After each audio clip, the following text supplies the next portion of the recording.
Is your Walmart gift card mysteriously not working? We've all been there, and today, we're going to get that value back in your pocket. First things first, let's confirm if your gift card has even been activated. Sometimes, if it was a gift, this step might have been missed at the point of purchase.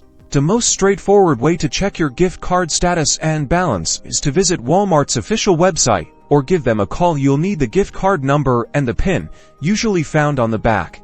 Navigate to the gift card section on Walmart.com, or search for Walmart gift card balance. Enter your card details carefully. If it shows a zero balance or an inactive status, this is our first clue. Now, let's consider if the card might be expired. While many Walmart gift cards don't technically expire, it's essential to check the terms and conditions that might have been printed on the card or its packaging. Sometimes, a day refers to a promotional period, not the overall usability of the card. Look for any small print or mention of expiration dates. If you find one and it's past, it's possible the card, unfortunately, is no longer valid.